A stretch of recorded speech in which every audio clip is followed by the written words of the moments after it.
Hello, viewers. My name is Wilson Mutua, and this is a very special program under CRIC, and we have a neighbor team of panelists. We are going to take us through this discussion today, and I hope you're going to enjoy. It's about management of transition in our children.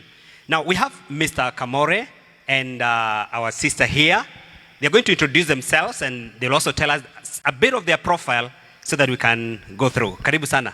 Okay, thank you, our moderator, Mr. Mutua. My name is Steven Camare. Mr. Camare is a researcher, he's a counseling psychologist. He's also an author of very many parenting books. And he is also the coordinator of the program coordinator, Counseling Research Institute of Kenya. And as well as a good motivational speaker. Okay. Yes. So you motivate people on what? On areas? Many areas in education, in leadership. Mm-hmm. Motivation is wide. Okay. Yes. Wow. Welcome, madam, for gender balance and parity. Okay, thank you. I'm Lucy Maguitia, and I'm happy this morning to be with you. I'm a counseling psychologist and also a mentor. I run a program called A Walk with Girl Child. We also mentor boys, and mentorship is wide. So I'm a mentor, a counselor, and also a grief counselor. I talk to widows. Thank you. So grief counseling, what do you mean by this? That is, we work with those people who are grieving. And mostly I deal with widows. Okay. Yes. That's a plug-in. Maybe we'll have some other time to come and discuss in details about grieving issues. Yes. Now, Mr. Camare, yes. What is transition in relation to parenting? In relation to parenting. Yes. Now, the word transition is obtained from a Latin word, transile. Were you a priest, Catholic priest? Not really. I think not Latin, really. Not really.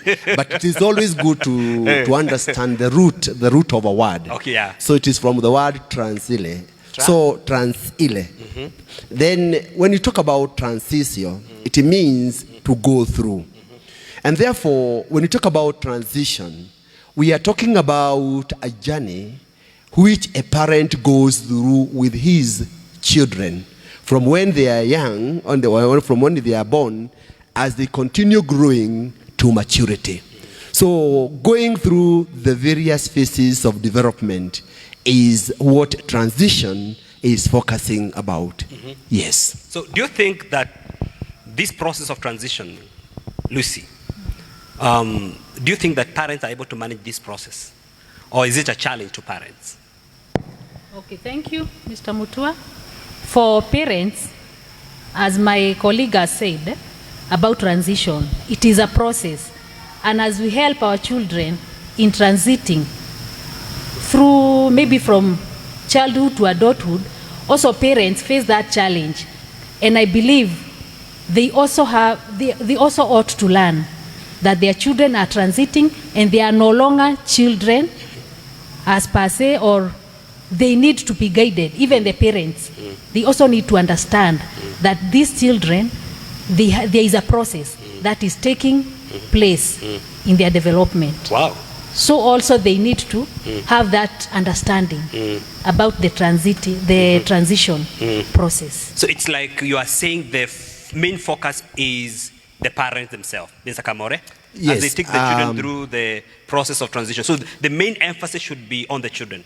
No, the parents themselves. Yes, there are two ways of looking at transition. You can look at transition when you are helping children to understand themselves through what we call their self-awareness. Self-awareness. But remember, it's a journey they are walking with their parents. So also parents need to understand what is their role in this particular journey. Like now in this program, I try to think our focus is empowering the parent to know how do I treat my children as they go from various stages. Because transition is about change. And you keep on changing your role as a parent. Unfortunately, you realize the crisis we have in parenting is mainly because most of the parents don't understand that they are also transiting and they are also changing. So the way you raise a child who is young is not the same way how you raise a teenager. It's not the same way how you deal with those youth in the college. And that's why I think this topic is very important to our parents. To our parents. So today, we are not really focusing on the self-awareness of those children. We want to focus mainly on helping these parents to understand the work and how it changes their role and how that impacts on the successful way of bringing up the children. Like I remember, Mr. Camare, there was a case somewhere. I think a parent asked a question in a counseling session. Yes. It was a plenary session, and there were so many parents that were being counseled. One parent asked this question. Yes. My husband has been caning. Is it caning or what? What do you call it? Caning and beating my son for bedwetting. Yes. Now, and that child was, I think, in class 6. Now, what do you say about that? I want to say that, okay. With regard to transition. I try to think that parents need to understand the behavior of their children. And I want to say that as children develop, they experience several challenges. And I try to think that ignorance is very expensive. And okay, me, I'm a psychologist. I may understand this child is probably bedwetting for some reasons. But some parents may don't have that information. And that's why we are here to help them understand what the importance of transition. Yes. Right. Now, Lucy, you talked about mentoring the girl child. And then there are these issues of relationship when they get to teenage. Now, most parents don't want to candidly share with their girls, even boys for that matter, about the sexual aspects of transition, where a girl who just feels she wants to have a relationship. What's your take on that? Or how do we advise our parents on the management of that sexuality aspects? I don't know whether I'm using the right word. Okay, that is the right word, yes, if I may say. And for a parent to be able to talk to our children as they grow, especially now that I mentor mostly girls, let us befriend our children. Because once we are friends, that child can ask you any question as a parent. So let us work together with these children as they transit through different stages in their lives. Because now that you have mentioned about relationships, let us make it aware to them so that they may understand healthy relationships and those that are unhealthy. And once we talk with them, they are able to open up. Let us give them that safe space for them to share whatever challenges they may have from the other gender. Let them make them understand that this is normal, whatever they are going through, according to the physical or the changes that they are experiencing as they grow. And once they understand about the relationships, they'll be able to transit smoothly. Okay. Yes. Before you come to Mr. Camare, I know he has authored a number of books, as indicated in the beginning of this program. And one thing you said is about the issues of transition. And before I come to you, I want to ask her this question, because I want you to explain whether there are distinct stages of transition that maybe you can highlight. And I think I might have seen in your book. Now, Lucy, you're talking about that, creation of a safe space. What do you mean for parents? Because children, is it that they are not safe to talk to their parents and that's why they vent out to other people out there or in the wrong place? What do you mean by creation of a soft, safe space? Yeah. By saying safe space, I mean not judging. Yeah. Once that child comes to you and asks a certain question, as parents, at times we tend to judge them. Maybe a child comes and asks you a question about relationship with the other gender. We tend to judge them and spanking them and all sorts of things. Yeah. So let us create that environment where a child can feel that I can share this I'm free to share this with my father or with my guardian, with my mother. That is what we mean by safe space. Okay. Yes. Meaning that like being we are, non-judgmental. like we are getting a topic for the next program, how to create a safe space for our children to vent out. Not just for our children, even other adults, or people that have counseling-related cases. Mr. Camare. Yes. You are an author. Yes. And I think I saw something in your book trying to outline the 3 stages of transition. Yes. And I know we may not have time to go through all of them. Yes, I think I have authored wonderful books for the 21st century parents. As a psychologist, as a counselor, these books are very practical. Now, this one is the art of parenting. The art of parenting. They are called the art of parenting. Okay, there is another one there. The art of parenting is in 2 volumes, and volume 3 is on the way. Okay. The first volume focuses on understanding the personality and the character of our children. Now, and I think that is the book that you are talking about, that you came across. Okay. Because that is where I have the topic on gradual transition with children. Okay. These books are meant to empower our parents and also the caretaker of children. Okay. How can we get them in case we want to order? They are in the bookshop. You can go to the textbook center, or you can go to the Chania bookshop. I'm trying now to spread into other bookshop, and you can also go to contact. I think we'll give them the contact. So we have our contacts scrolling at the bottom of this screen. Yes. You can always call us and order the books. Yes, and we can always be delivered. Okay. Now, you have talked about this, whether there are stages of transition.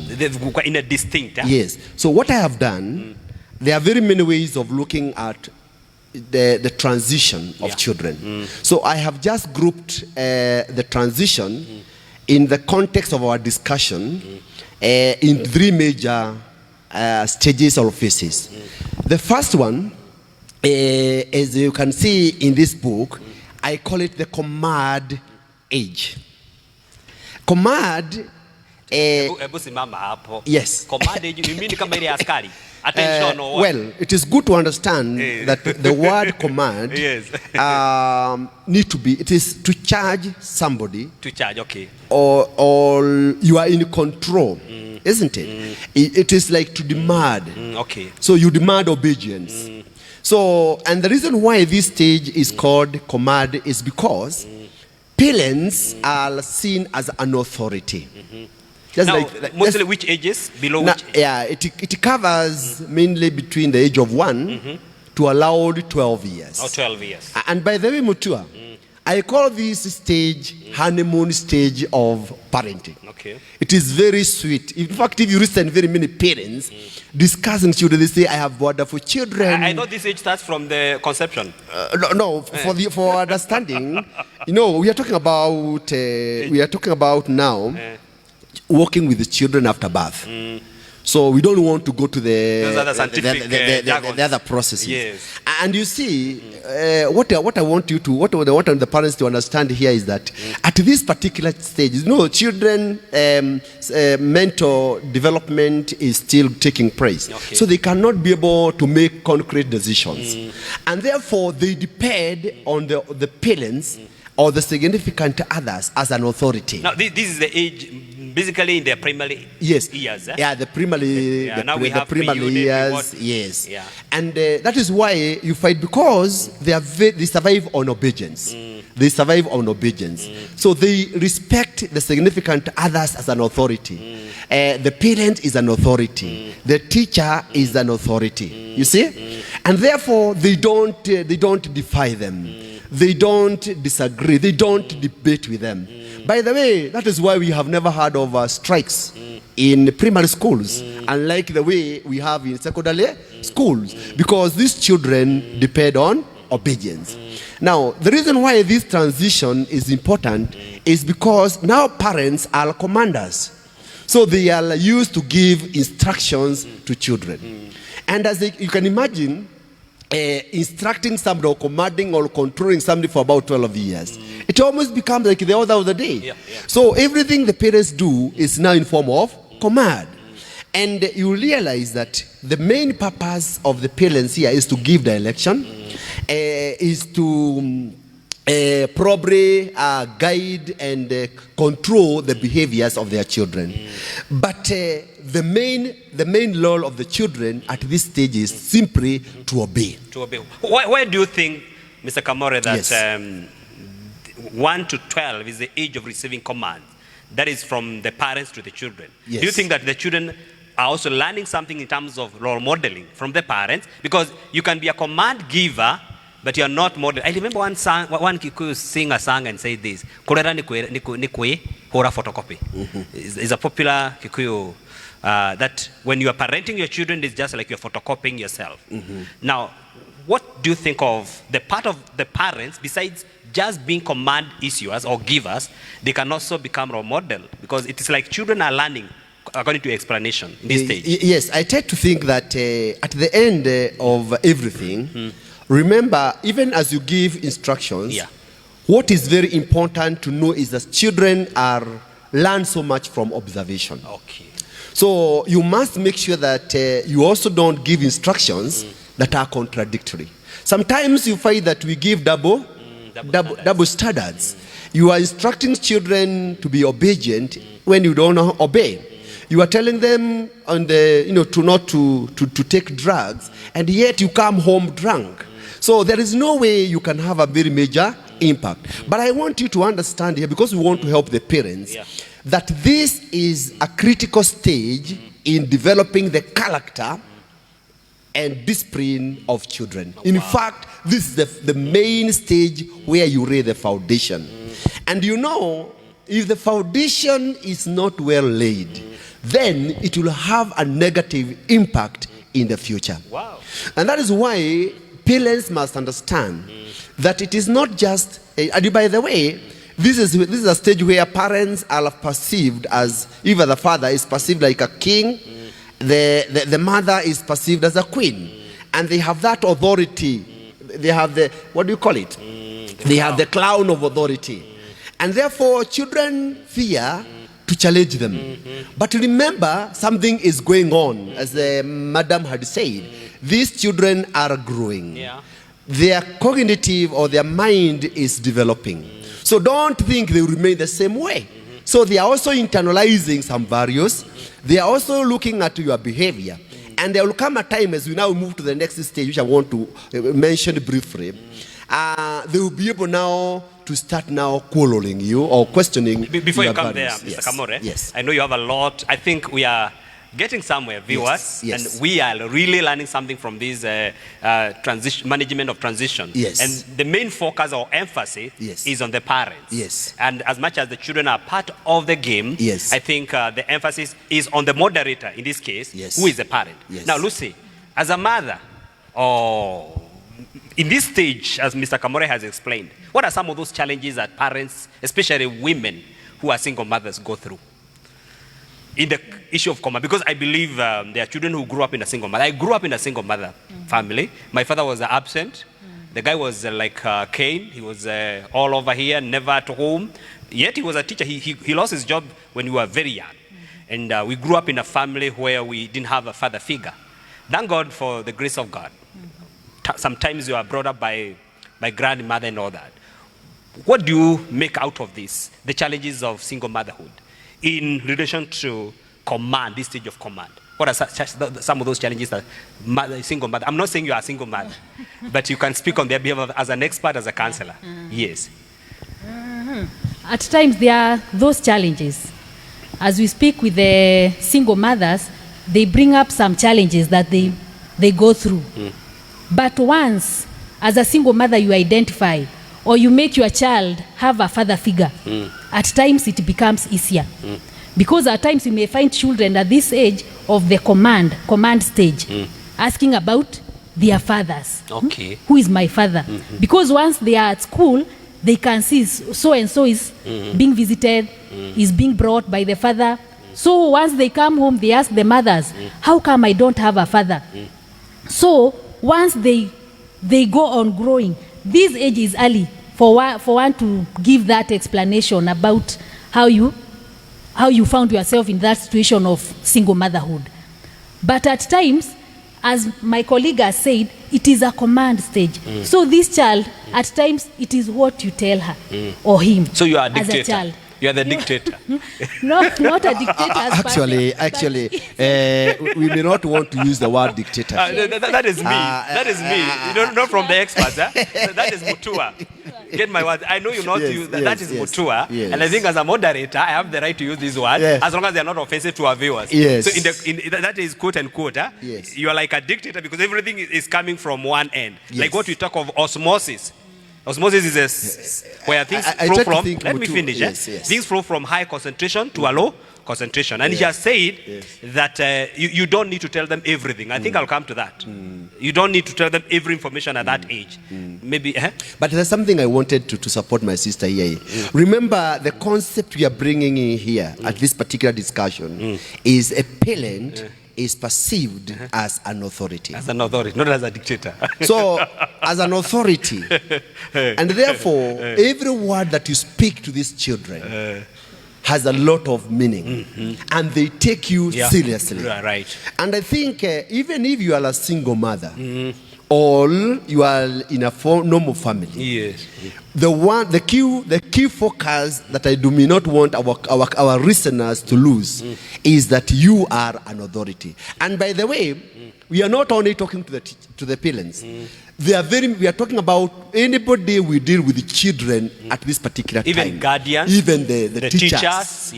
We have teachers. Caregivers. We have the Sunday school teachers in the churches. We have caregivers. They must understand that most of the children at this time, they perceive senior, the significant others, as an authority. That is why our words or the message we give to them, like now how you explain about their father, if they ask whatever question they give, they take it seriously because the person who is speaking is perceived, and that's the key word. Perceived is perceived by the child as an authority, the alpha and omega. Yes. So you don't have to pray about with issues because that's why we are saying it's a command stage. That's why I generalize it as a command. Because what children do, mostly in this case, they obey you. So you can misread. Because if you give them wrong information, then you contribute in spoiling their character and their discipline. Now, there's something Lucy pointed out, very important. I just want to get that clarification. Now, at what stage of the child development, especially in this particular stage of transition, that is a command that you disclose to children, especially if it is a case of adoption, or maybe something has happened, you deal with bereavement. Now, at what stage? Is it after 12 or in the 12 or what? Like, especially when it is adoption, a case of adoption. Or maybe the father disappeared, like in my case, and you want the children to understand, Baba alienda wapi? Yes. At what? Because you said that is not the time to disclose. So how much do you disclose? Or at what stage? I think Mr. Camare, you're also welcome. Okay. Do you want me to first? She can bring it up, or you can. What I would really say as an individual, you must understand the understanding of the child. And it is not good as a parent or as an authority to bring issues children have not really created interest in understanding. Okay. So you have to be very careful. And that's why I'm insisting you are an authority. And that's why parents need to be empowered to understand how our children grows. There is a question a child can ask out of curiosity. So you don't have to give details about this. And I think we need to refocus our minds so that we can go to the next stage a little bit. I'm coming there. Just finish on that. Because I know there are two more. Yes. And we may not be able to discuss all of them in details. Because we don't just want to just scan through without details. Yes. I know you are a man of detail. You are a researcher. So we want to give context. We want to give detailed information. Yes. We are not in a hurry. Yes. And Jesus is coming soon. Thank you. But we are here for a little while. Yes, and we have to occupy. So on the issue of disclosure. Yes. And then maybe you can also mention the other stages of these transition. Yes.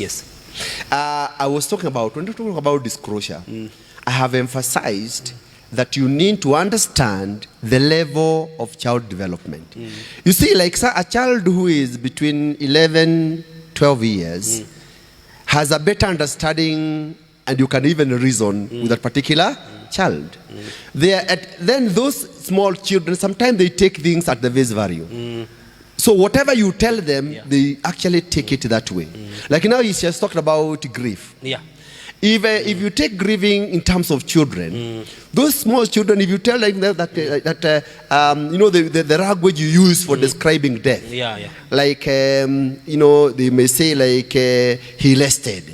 They literally understand resting. Yeah, he's resting somewhere. Yeah, and they might really take it face value that you know, when you are resting, then you must be active another time. Yes. And that's why we are always told, understand the language you use for these children, understand their level of understanding. And remember, and this is the key point I'm emphasizing here, you are an authority.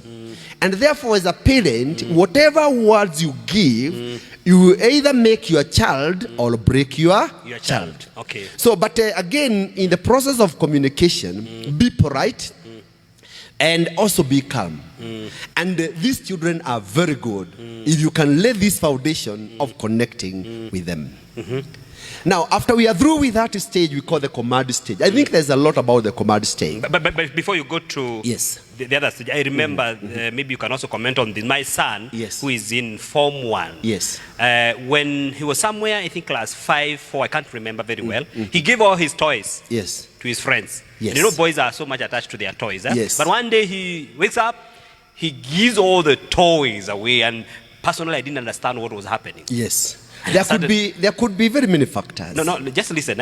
I'm supporting these issues of transition. Okay. I wanted to react and discipline or punish the boy. And then something came up and said, this boy is maturing. These things are irrelevant. Oh, I see now where you are coming from. And even when like I can't buy things for them, stuff for them, especially clothes. I have to walk with them out there, even their mother. Just to go and do their own shopping. Because when you buy stuff for them, maybe that is not what is trending. It is true. I think that is about transition. It's about development. On the parents, because we crash with our children. Maybe you can make that comment. That's why we are here in this program. Because we want the parents to understand that as these children transit, you must also change. That's why you see the way you deal with a small child is not the same way we deal with teenagers. And I think I said this at the beginning.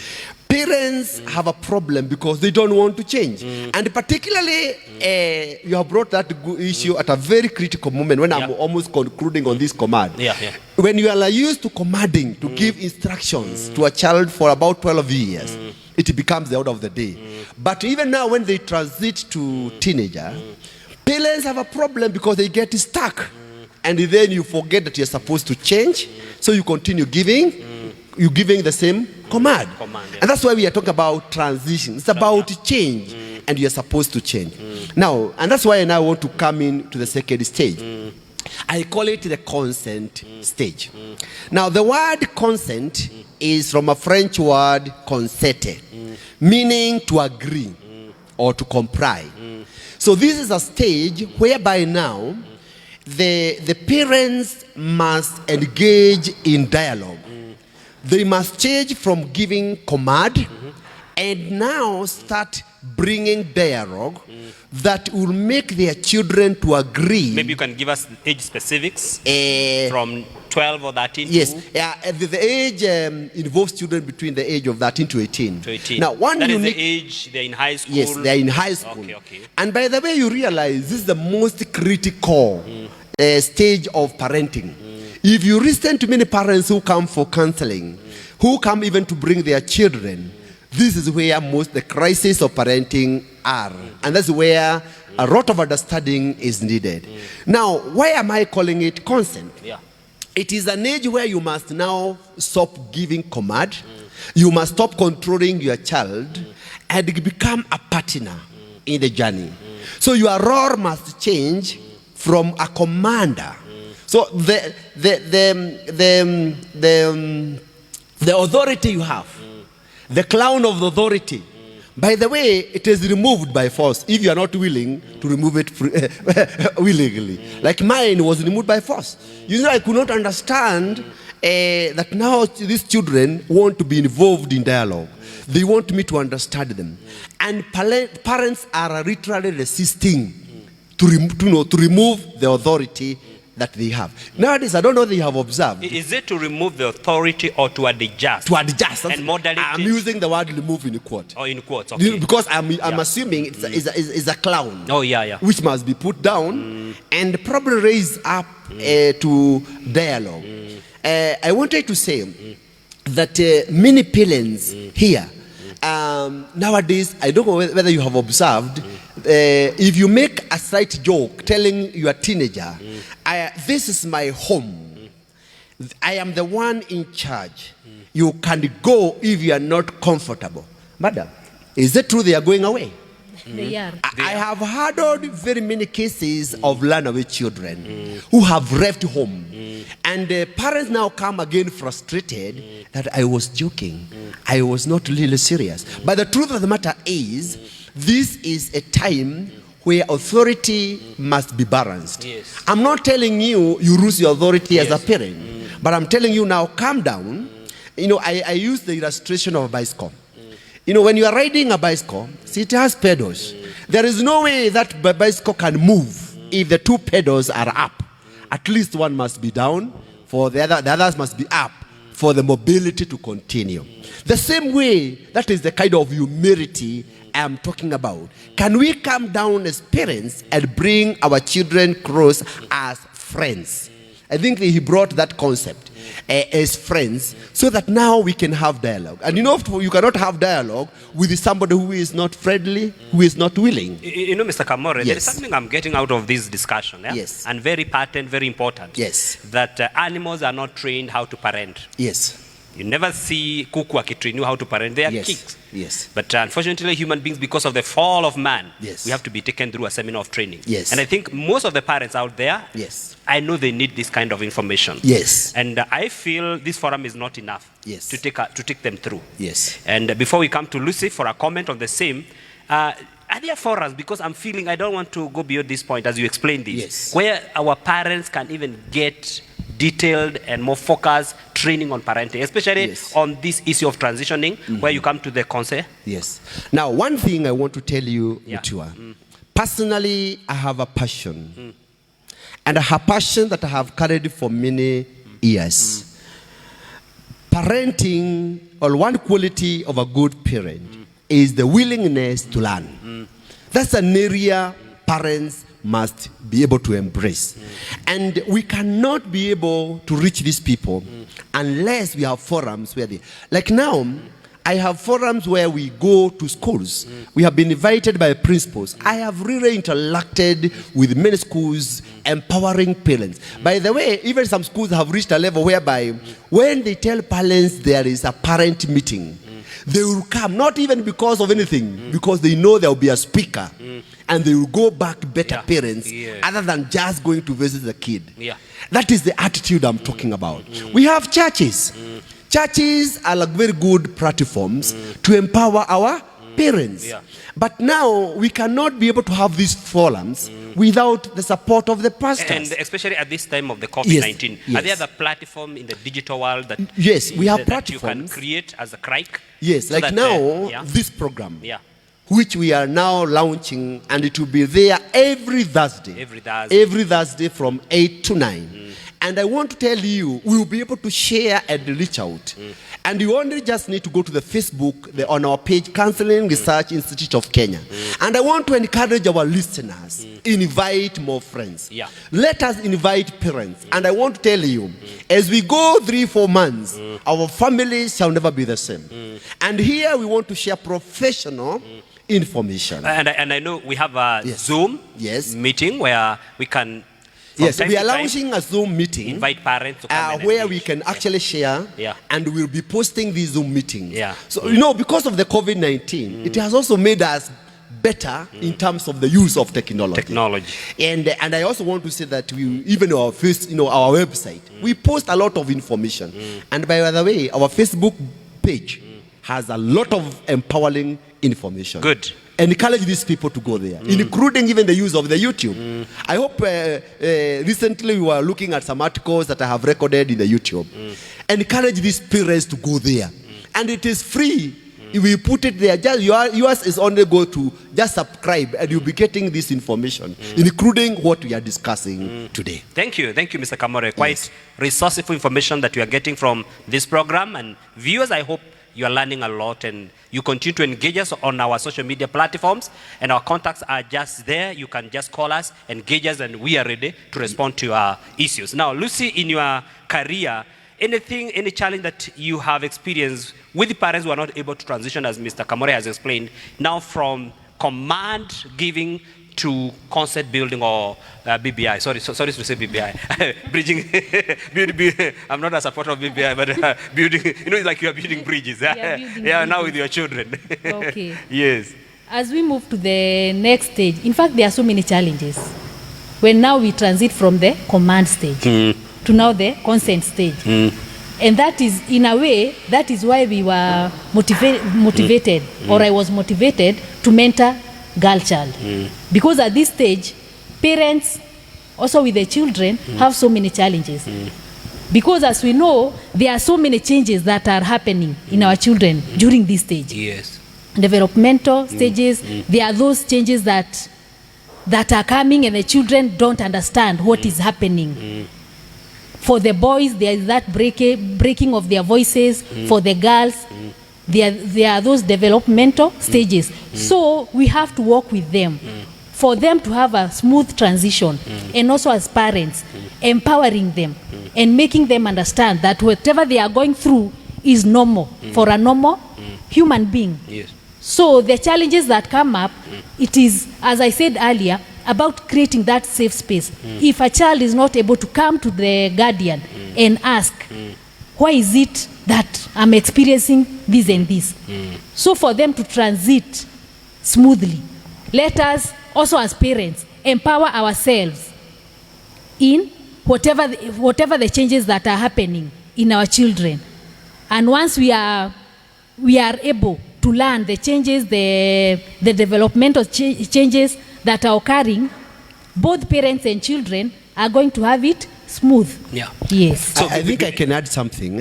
On the same, Yeah, because and then I have something I want to bring across before we. Yeah, because you see, this stage is where conflict starts. Yeah.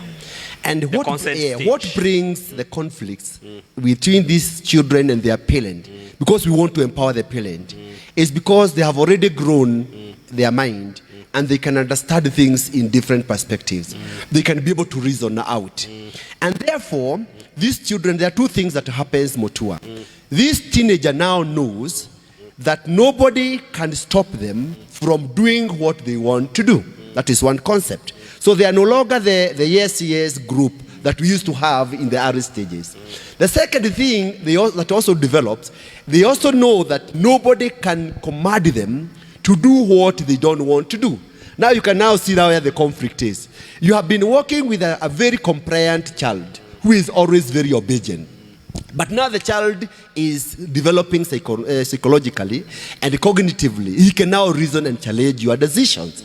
And this is where the parents have a problem. And that's why you can hear the Rayman language, watoto wameharibika.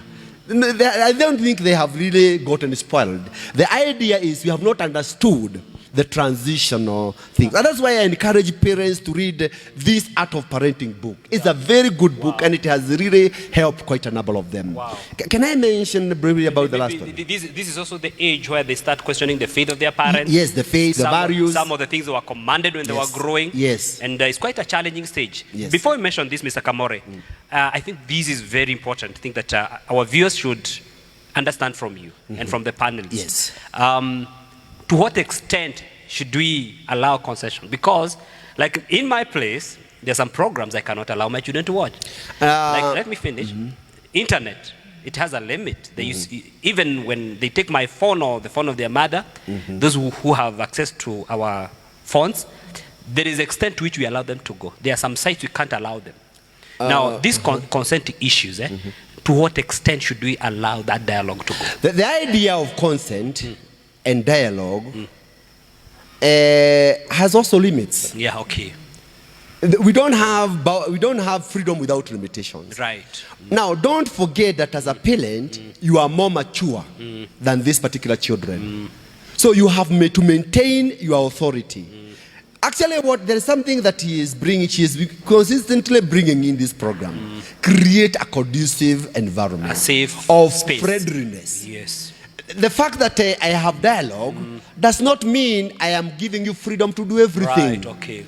We are only discussing. Even the things that I don't want, I am able to communicate to you in a free environment that this is not good. So it must be moderated. Yes. It has to be within the limits of acceptable behavior, norms, and all that. Yes. That's very clear. Yes. You wanted to say something before I interrupted? Yes. I wanted to say that that from this particular stage now, yes, children now move on to the next one. And remember the main goal. I think we'll have to discuss one of these days the goals of parenting. One of the main one is that we want to raise up children who have self-control. People who can now be able to manage their own life. And that is why the next stage from this, we call it autonomous stage. In that autonomous stage, maybe you can briefly mention that. Yes. Because our director of this program is actually telling us we are almost done. Yes. And we also want to hear some parting shot from you and from Lucy. I will be very brief because Yes. I want the parents to understand this. Yes. So in that stage where now you are parting, yes, your role is mainly humble yourself and have dialogue. Be afraid to your child. It is not about commanding. Yes. It's about dialoguing. Dialoguing. And I wish we had time even to discuss deeper what dialogue is all and how to go about that. I think one of these days we'll continue enriching and getting more details. Then from there, these children go to what we call autonomous stage. Autonomous, The word autonomous is from a Greek word auto, which means self, and nomos, which means governance. So you want these children now to grow from now depending on you as a parent to their own independence. That's now, why it is called autonomous. You can specify the age. This is now between the age of 19 to allowed 26. Okay. Actually, that's a group I want to tell parents that have been ignored.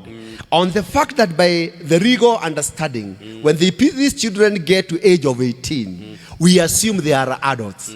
But can I say something very briefly? That although they have IDs, although they are legally entitled to some more privileges of adulthood, let me tell you, these people are not mature. So in psychology, we call them emerging adults. This is a very critical movement because though physically they are mature, remember cognitively on their mind is still developing. They have not yet, the brain is not fully developed, particularly the prefrontal cortex brain, which is very important for the control of logics and emotions. And therefore, that is why you find that most of these children who are in colleges, they are now between the age of 18, 19, they are neglected. And no wonder you can see the kind of behavior we are experiencing in college. Yes. So we need to focus on that group. I wish with the time, we need to look at that group and probably even look at the teenagers in a more advanced manner. And, in our upcoming programs. This is a group that is actually clearing colleges, trying to settle in life, getting married. Okay, and you are saying it has been neglected. It has been neglected. You feel we need more time. Now, in your book, have you covered some of these? Because in my book, The Art of Parenting, the volume 1. Which is on understanding children, personality, and character. I have dealt at length with all these groups. And let me tell you, this book is so practical that when you read it, my brother, you don't even require another counselor. It will equip you to understand that particular child. Because when we understand our children... And you are a real marketer. You have done marketing somewhere? But I get feedback from the from the field. This book, these books, this is not the first one. I like the passion. This is not the first one. I had another edition. These are new editions now. Because I have realized we need now to empower parents in a very thematic way. By the time we empower these parents, I want to tell you, we are going, when you have powerful parents, we will have powerful families, and when we have powerful families, we have powerful churches, we have powerful society, and we have a powerful nation. I think that will be for another day. I like the term in a the phrase thematic way. Yes. In where I come from, we normally talked about thematic coherence. Yes. Especially even when you are teaching. Yes. Parting short, Lucy, for 2 seconds because our time is up. To our parents, and the focus of today is transitioning or stages of transitioning, and we have mentioned 3 stages. I have talked about the command stage. The command stage. I have talked about the consent stage. And the autonomous stage. And the autonomous stage. Yeah. Parting shot, 2 seconds. Okay, sure, parents. Parenting is a wonderful experience. Let us work together as a team. Thank you. Okay. Yes. My parting shot for today is that we have a great passion to transform ourselves because we are also, by the way, I'm a parent. The only difference probably is that now but I have gone through all those stages. Now I was surprised you told me your children are out of home. You look like you are still in the consent stage. I have gone through the. No, actually, most of my children now they are in what we call the autonomous stage. I thought most of them are in the consent stage. No. I think I've transited that. Wow. I have transited that, and it was a very. Is it dieting? Because you look very young. My 20 and years. I'm not saying you are old. My 28 years of parenting. Yes, 28 years. Yes, oh, congratulations. It's a great experience. That, in fact, when I was celebrating the 28th year, that is when I decided to celebrate. And you did not call me, Mr. Camare. I decided to celebrate by authoring a book. I didn't hear. You should have called us. With Lucy to celebrate. But I think there are so many ways of celebration. Right. Okay. One of them is like what we are doing. Okay. Because when you celebrate a good book written by somebody, which you already even have I don't know how you feel when you are reading it yourself. But that experience, I felt I went very many challenging moments with teenagers. I went very many challenges, and I had nobody to train me. But it's only through my training you have girls now and boys? As a psychologist. You have girls and boys or boys? Yes, I have boys and girls. Okay. And by this, that's also what inspires my mentorship. I know there are some parents who may want to plan some marriage. Yes. 28. Nowadays people plan for marriages, like Abraham in the Bible. Yes. So I was saying that that's also this experience is what is really inspiring me to write these books. Yes. Even to have mentorship program for you. Like now we have a very good program on work with the boy child. Yeah. Okay. Boys to men. We talk to men. We talk to boys, and we work with them. And let me tell you. I wish my sister can tell you, and I wish the parents who are listening to us can even go there and comment their experiences. We have seen wonderful boys coming up. Wow. So mentorship is a very good program. Right. So to conclude, I want to encourage our listeners. Please keep following this program. It is like no other. Wow. Here we are going to build you. You are going to build our homes.